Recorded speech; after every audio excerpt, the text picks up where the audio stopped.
Episode 7. Melayani di atas ranjang. Tuan Ken berbaring kembali di ranjang king sisinya setelah meminum obat yang biasa ia konsumsi.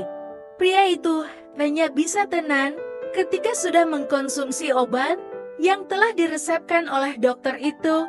Setiap Tuan Ken sakit, dia pasti akan mendapatkan mimpi buruk atau bahkan berhalusinasi. Tuan Ken memang memiliki trauma saat masih kecil. Dia yang saat itu berusia 7 tahun melihat bagaimana ibunya mengakhiri hidupnya. Kenzo saat itu menangis dan meminta ibunya untuk tidak pergi ketika dia memergoki ibunya melakukan bunuh diri. Ami sudah berdiri di atas kursi dan kepalanya sudah dimasukkan ke dalam sebuah tali yang digantung pada tiang melintang yang ada di dapur. Kenzo yang baru datang di kediaman sang ibu saat kabur dari sekolah karena merindukan ibunya dan menaiki angkot untuk ke rumahnya, langsung menjerit ketika dia terlambat menolong ibunya. Kenzo kecil hanya bisa menangis, meraung dan berteriak memanggil sang ibu yang sudah menggantung. Hingga sampai usianya yang ke-30 tahun ini dia masih bergantung pada obat. Ketika halusinasi itu datang dan terkadang membuatnya sampai menjerit dan menangis. Sesakit itu yang dirasakan Kenzo kecil, dia memiliki trauma luar biasa karena menemukan ibunya meninggal dengan cara yang mengenaskan. Tuan, istirahatlah. Saya akan kembali ke kamar agar Tuan tidak terganggu. Suara merdu Ria menginterupsi Kenzo dan membiarkan lamunannya tentang masa lalunya. Kenzo menatap Ria dan tersenyum. Namamu Ria, bukan? Tebak Kenzo dan langsung diangguki oleh wanita itu. Iya Tuan, nama saya Ria, pelayan baru yang kemarin masuk, jawab Ria menunduk. Antar, kenapa Ria merasa tidak kuat jika harus menatap mata Kenzo berlama-lama?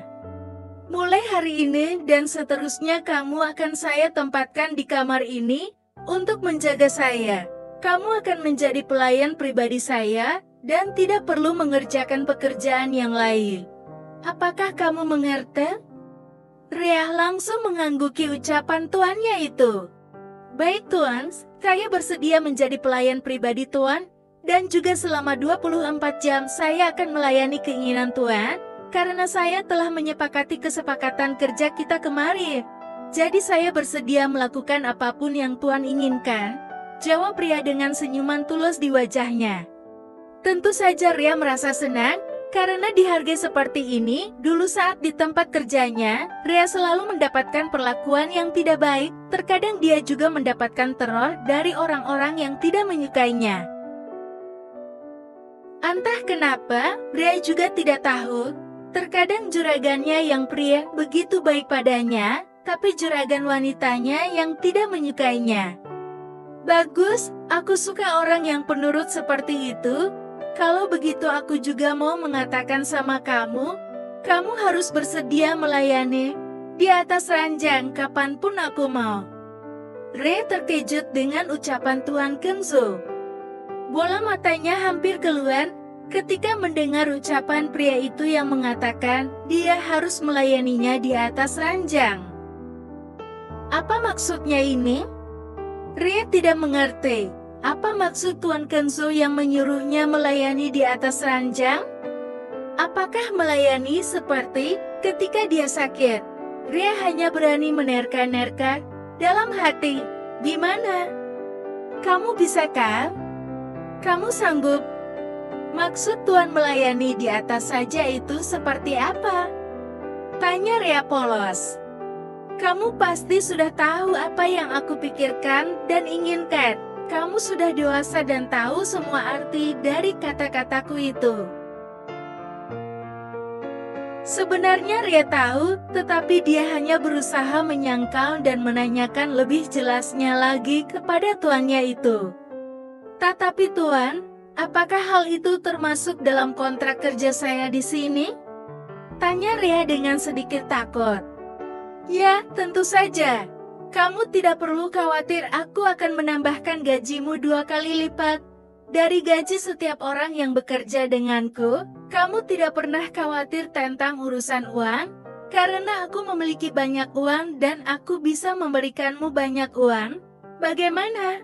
Ria memikirkan dengan sangat hati-hati permintaan Tuan Kenzo ini. Ria berpikir dia memang sangat membutuhkan uang banyak untuk pengobatan ibunya. Kalau bekerja sebagai pelayan saja, dia mendapatkan gaji yang besar di rumah ini. Bagaimana kalau dia meminta pada Kenzo untuk menaikkan gajinya menjadi 3 kali lipat dan dia pasti bisa memberikan pengobatan terbaik untuk ibunya?